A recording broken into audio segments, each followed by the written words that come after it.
Hello everyone. So আমি আশা ঝা। চলো তোমাদের সাথে আজকে শেয়ার করবো আমার নর্থ বেঙ্গলের জার্নি, যেটা আমি আমার ফিট ফ্যামিলির সাথে জার্নিটা অতিক্রম করেছি। সো এটা হচ্ছে নর্থ বেঙ্গলের ঝিলং নদীর তীর, যেখানে আমরা পৌঁছে গেছিলাম এবং এনজিপিতে নেমে আমরা কিন্তু এরকম সুন্দর ট্রেনের দৃশ্য দেখতে পেয়েছিলাম, যেটা আমি আমার ভিডিও করে এনেছি। And this is my room, যেটা আমাকে রুম দেওয়া হয়েছিল।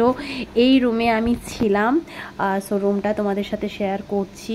রুমের খুব একটা খরচ ছিল না, খুব একটা বেশি দামও ছিল না, 2 থেকে 2,500 টাকার মধ্যেই রুমটা পেয়ে গেছিলাম আমরা। তো খুব সুন্দর রুম। যদিও এটা রুমটা আমরা বুকিং করিনি, করেছিলেন কিন্তু আমাদের সিনিয়র স্যার ম্যাডামরা, যিনারা আমাদেরকে এই ট্রিপটা দিয়েছিলেন। অ্যাকচুয়ালি আমাদের একটা কোয়ালিফিকেশান চলছিল, সেই কোয়ালিফিকেশানে কোয়ালিফাই হওয়ার জন্যই কিন্তু ওনারা আমাদেরকে নর্থ বেঙ্গলে ঘুরতে নিয়ে গেছিলেন। 1 নাইট অ্যান্ড 2 ডেজে একটা ট্রিপ ছিল। তো দিস ইজ মাই রুমস। এত সুন্দর বিছানা দেখে তো আগেই এসে ঝাঁপিয়ে শুতে মন যায়।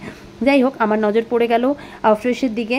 অ্যাফ্রেশ বানিয়ে খেতে হবে। সো এরকম সুন্দর আফ্রেশ হার্বালাইফ নিউট্রিশনের আফ্রেশ, যেটা তোমরা দেখতে পাচ্ছ, আমি বানিয়ে চলে গেলাম ঝিলং নদীর তীরে। এবং তারপরে আমার ব্রেকফাস্ট টাইম, যেখানেই যাই না কেন আমার সেক আফ্রেশ সবসময় থাকে। মানে আমি আমার ব্রেকফাস্ট অ্যান্ড চা কখনো ছেড়ে থাকি না, সে যেখানেই যাই না কেন। সো তোমরা দেখছো নদীর ধারা বসতে বসতে আমি অলরেডি ব্রেকফাস্ট করেছি। অ্যান্ড তারপরে আমাদের নাইটে কিন্তু বনফায়ার হয়েছিল, যেখানে আমরা খুব সুন্দরভাবে এনজয় করেছিলাম। আমাদের প্রেস্টিন মেম্বার, আমার স্পন্সর এবং আমার পুরো টিম ওখানে ছিল। আমরা খুব ভালো এনজয় করি।